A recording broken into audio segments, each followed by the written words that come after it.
Well, I'm so glad you got a chance to see some of the projects that we got to work on and some of the opportunities, experiences we got to have together as a group.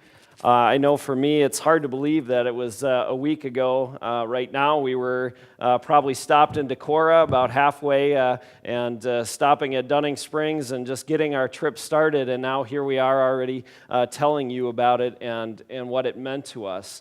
But I know for me, this is my 5th year that I've gone down to Camp Courageous. And each year I kind of think, well, have I done it all? Have I seen it all? And I can honestly say that each experience is unique in itself and is powerful in itself. And each time God reveals something new to us, something for me about that camp, that place that is just very holy and sacred. The ministry that's happening there between the counselors and the campers, and then between the staff and the volunteers and the campers. And really, for me also, it's each unique group that goes. Is always a different makeup of folks, and each time it's just wonderful to get to know people better and to get to share that experience with them, sometimes for the first time, and sometimes if they've been there before, that they can also then become sort of the guides and tell about their experiences. And so this morning, I would like for this group to share, first of all, your name for those who may not know you, but also to have each of these folks have an opportunity to share what was maybe the most powerful, meaningful experience for them on this trip. And so, Emily, if it's okay, I think maybe I'll start with you down there. Yeah. Well, I'm Emily Olson. Are we sharing as we more or just sharing name first? Oh, as in go first. Okay, I get it. I can. Okay. Yes, well, he knows I can handle it, that's why. So this was my first experience going, and you'll hear later also, our son got to come with us. And we stayed until Wednesday after breakfast. So we went down, and it was more so that Kenneth could start to begin to see what a mission trip is like. Now, I have not been on a mission trip with this church since before we moved away and came back. So simply to do this outing was amazing. And for me personally, I have never been on an intergenerational mission trip before. Years ago, before you all knew me, I did youth ministry and did mission trips then, and of course we did them together in our previous tenure here. So it was really a great opportunity to see this entire group come together for a common cause. And I know in this congregation we do that often, but to do it in a different environment was really amazing. So one of my highlights is when I was growing up, I grew up in a fairly large Presbyterian church that had a very active youth group, and so I was fortunate to go on a number of mission trips. And the summer after my sophomore year of high school, we went to Kentucky and up into the hollers of Kentucky, and we were serving Appalachian people and people who are very, very low income. And so we did a lot of construction. And so during that trip, I was one of the few girls who would actually use the power tools. So I got to be nicknamed the Queen of the Skill Saw. So one of my favorite things is that I didn't get to operate the saw too much, but Mike and I worked together. There were some pictures up there. There was a huge pile of wood. They had actually taken down a bridge in the woods area of the camp. There's a whole sort of high ropes course and hiking area, and then where they can spend, the campers can actually spend an overnight camping outdoors, and so there's different campsites. They had taken this down because of some safety issues, but there's this massive pile of wood. So it was just super fun to do some of that again that harkened back to when I first started doing mission trips when I was young. And so that was really good. And I always find value and meaning, and especially again with a group of a variety of ages, doing our devotional time together in the evening, because I led the second night, and I didn't intend for it to be like a 45-minute devotion. But it's interesting when you start to dig into God's word and ask a few questions, what comes up for people. And in a small group like this, what we're willing to share about where we're at in our own faith journey. So thank you. Well, hello everyone. I'm Austin Swain, and I was on the trip as well.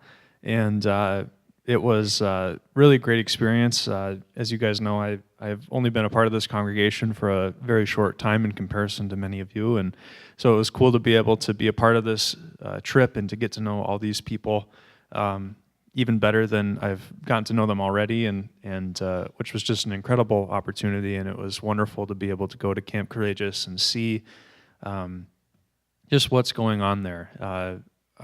When we were first walking around, I was just amazed by what kinds of opportunities that they have for the campers who are able to come, and it was really incredible. And so that was really cool to see. And one of the huge takeaways for me was just the amount of joy that seemed to be present, not only within our group, but also just I think the campers were having a fantastic time doing the things that they were doing, and it was fun to hear their screams on the zip line.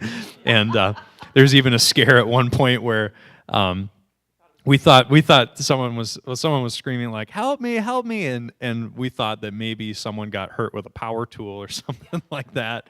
And so me and Emily and Brian come running, around the corner, but then we're like, "Oh, it's okay.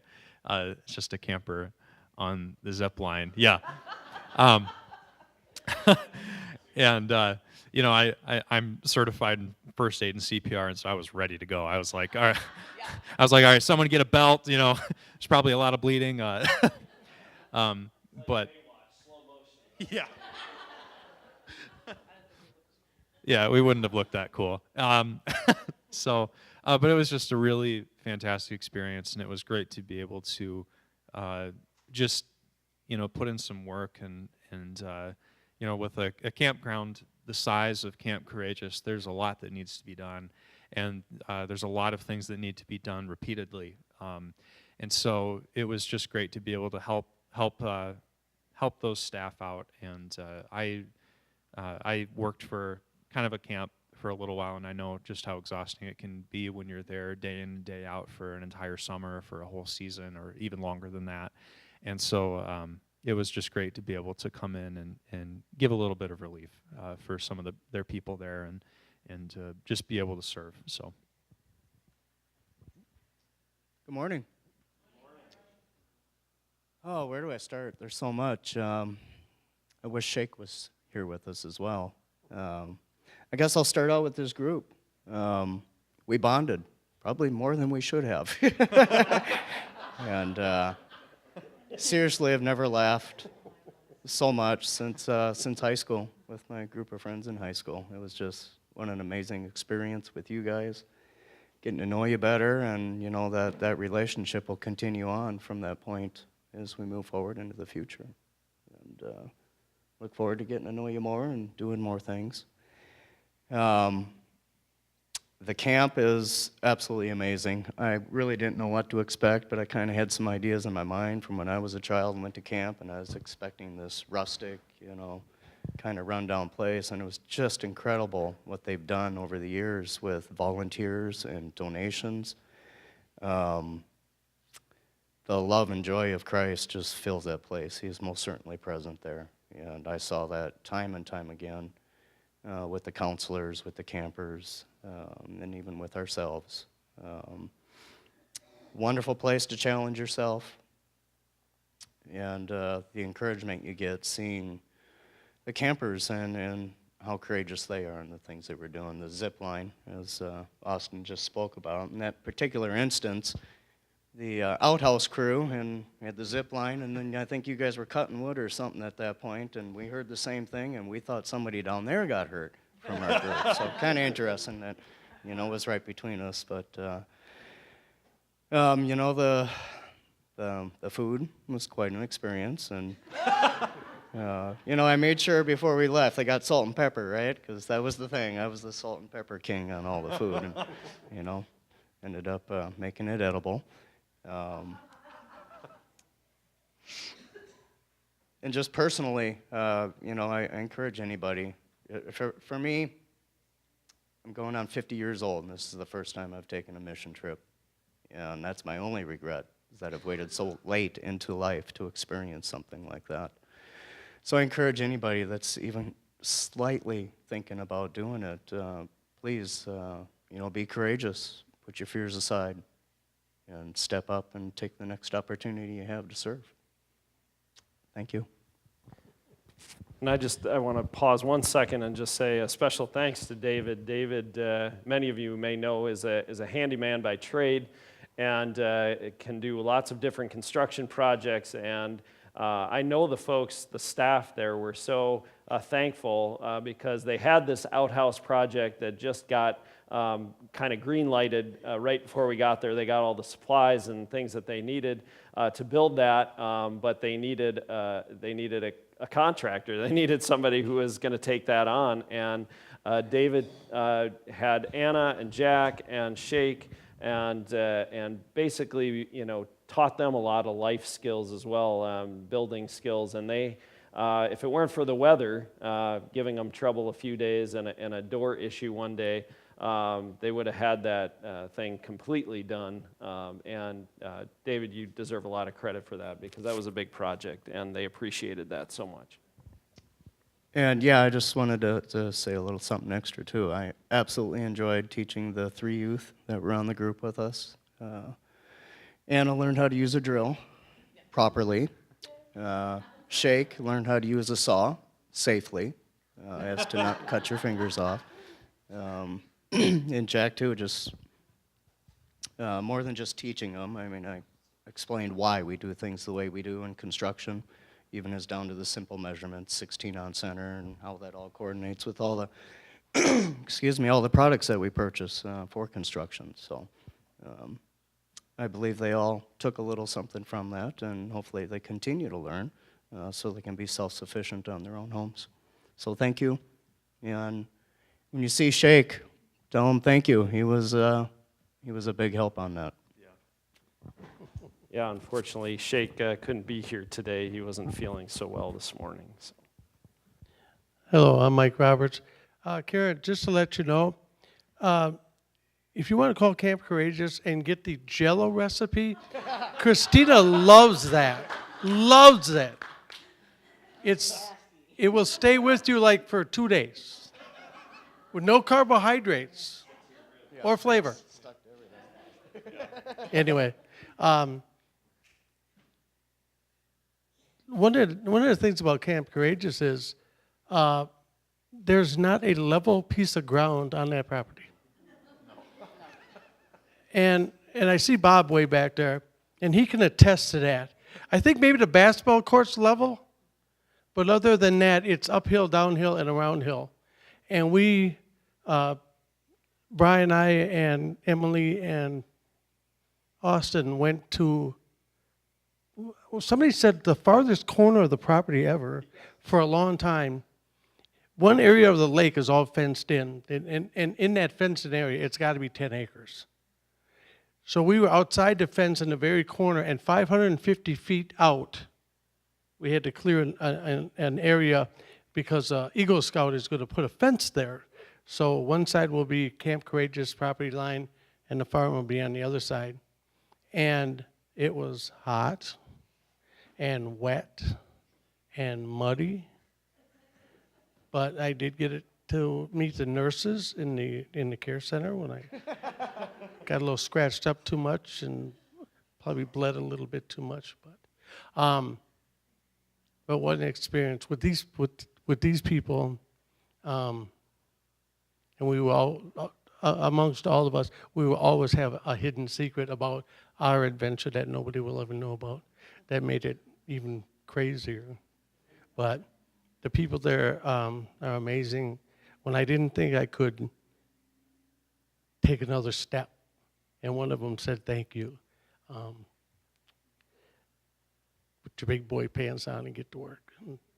And did I mention it was hot? Very hot. And I want to thank Emily.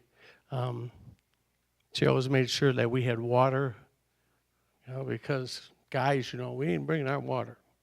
And Emily always had a bag for us, and she always had water for us. So thank you, Emily. We missed that on Wednesday and Thursday. Glad Well, you survived the last 2 days. just barely. Yeah. So thank you. I'm Christina, and just in case you wonder, the Jell-O was absolutely nasty. It was, yeah, not good. I got the opportunity to work on pictures for them, dating. They wanted to go clear back to 2006 on the computer. Luckily, I was able to get about, I think, 2 albums done, 2.5. And then I got to do some filing, and as you've seen, lots and lots of power washing all over the place. And just being told I need to work on my spiking ability by Ben, one of the campers, in the volleyball, or when we were playing volleyball in the pool. And I thought that was pretty hilarious.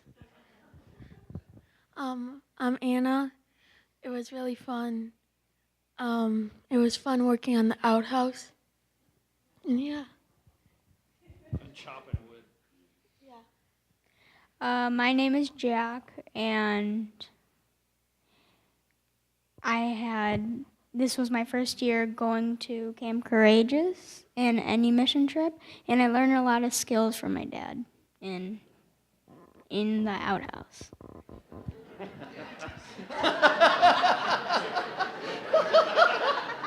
Very gifted, David, very gifted. I'm Kenneth. This is my first time going to Camp Courageous. I had a special job this year working with the animals. I helped clean out one of the cages with the gecko. And this was actually pretty fun. You could see a chinchilla up there. He let it out freely, and he sniffed me, and he climbed up to my shoulder. And probably power washing. And by the way, the Jell-O was nasty. I think that was a common theme that the Jell-O was. Just a little thing on the Jell-O comment. I think I was the last one back to the table. And I'm bending over my plate, and I'm just shoveling the Jell-O in. Tastes great. Wonderful, loved it. They all grabbed from a different bucket than I did. They all got the sugar-free, yucky stuff. I got the good stuff. So they were kind of wondering what was wrong with me. Well, I want to say something, especially about our youth, too. These 3 sitting here are probably 3 of the youngest that have ever gone on a mission trip down to Camp Courageous. And I was just floored by each of them, how much they gave. There wasn't complaining. They did, maybe just a little bit but they certainly just gave it their all. When we asked them to do certain things, even if they hadn't done it before, or they were maybe a little uncomfortable about trying it, they tried it. And they really succeeded in a lot of different areas. And so this trip wouldn't have been the same without them. And I'm so glad that they came, and I hope that this will kind of start them. And I know Anna's been on one before, and I'm just hoping this will continue to spur them to do this type of mission and service, because they're so gifted at it. And it's a wonderful joy to have an intergenerational trip where we get to know one another better. And I know for Kenneth, he doesn't have siblings, so it was great to have older brothers and sisters on this trip for him. It was also just, I want to, from my own perspective, I think one of the most meaningful times. Again, it's sometimes the very simple, the very ordinary times, the times you don't think, and all of a sudden God is there in the midst. And on Monday night, we had gotten done with work. We'd gone swimming. We had gone out to eat together as a group, and then there was some free time, and so we decided we wanted to get out on the basketball court. And so Anna and Shake and Kenneth and I, we were out on the basketball court, and David was playing with us for a while, and all of a sudden, one of the campers, and this week happened to be a brain injury week at Camp Courageous, so all the campers that were there had some sort of either brain injury or disease, and one of the campers came up and said, just kind of sat at the picnic table, and we invited him in to play, and he was really excited to get in and play. And so for about 20, 25 minutes, we played kind of some 3-on-3, 2-on-2, and he was just having the time of his life, and we were having a great time too. And the next day, when we were coming out from lunch, that particular camper, Brent, came out and tapped me on the shoulder, and he just said, "It was so much fun to play last night," and he said, "Can you remind me of the names of the people who were out there?" And so I told him, and he said, "Well, thank you." He says, "I have some issues with my short-term memory, so that's really helpful." And so throughout the camp, I think I told him maybe 3 different times who was out there playing with them, but by that last day, he was able to name those people that were playing with him. So, and then we got a picture with him there at the end with him and Ben. So that was a really cool experience for me to see, and the interaction between, again, this group. And so people kind of overcame some of their fears. You might have seen that picture up there with the wheelbarrow and the wood, and that if you missed it, there was a nice big spider about that big. And Austin had told us just the night before how spiders were not on his top list of things to see and experience at Camp Courageous. But all of a sudden, he kind of, I'm sure there may be other spiders out there that may not be so friendly, but but that one was it was a courageous moment for him, and as David kind of led us through a devotional on the last night, that there were many different ways that people were seeing others, campers, staff, other people being courageous, and these guys were all courageous because they went to use an outhouse. Well, David went to use another outhouse, not the one he was building, but a different one. And lo and behold, as he adjusted to inside to see, luckily he didn't put his hand down, but there was a nice big 5-foot snake sitting right next. We also saw a spider, when we opened the door, there was this nice huge spider. And then when we blinked, it was gone. It was already on the other side of the door.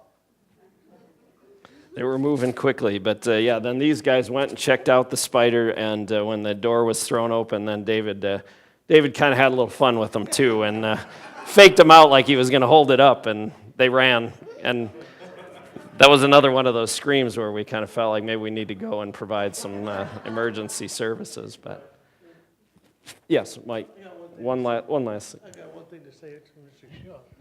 Ken Huber here. Anybody who's been at Camp Courageous, evidently the dorms were hot. So Ken says it's always hot up there. So if you set the temperature, it's going to be 75 degrees. So I bring a little fleece blanket. And on Monday night, after David had messed with the thermostat for the 5,000th time, it got to be 54 degrees in there. Well, not anymore. So here luckily I brought a beach towel and 2 big towels. That was my blanket. But we never got it back down to 54 degrees again, but we got it kind of comfortable. So thanks, Ken. Yeah, that was an image that will be burned into my brain of looking over and seeing Mike with this towel wrapped around his shoulders and this fleece blanket wrapped around his legs, and he's kind of shivering as we're all wondering what happened to the air conditioners. So well, thank you so much for listening to our experiences and being a part of it that way. But we just want you to know how much we appreciate your generosity in helping us to go on this trip. It really just would not have been possible without all of you, and especially the way that people donated for the farmers market bake sale that we had as a fundraiser that helped us raise some money. But truly, we owe a big debt of gratitude to our Women's Fellowship here at Cottage Grove UCC this year. They sponsored each of us that went as a camper with a specific donation, and then they helped pay for our sort of registration fee with the camp as well. And so we just want to say thank you, especially to them. And we have a card that we put together for them. And Sue, would that be okay if I gave that to you? On behalf of our group, we want to just say thank you so much to the Women's Fellowship.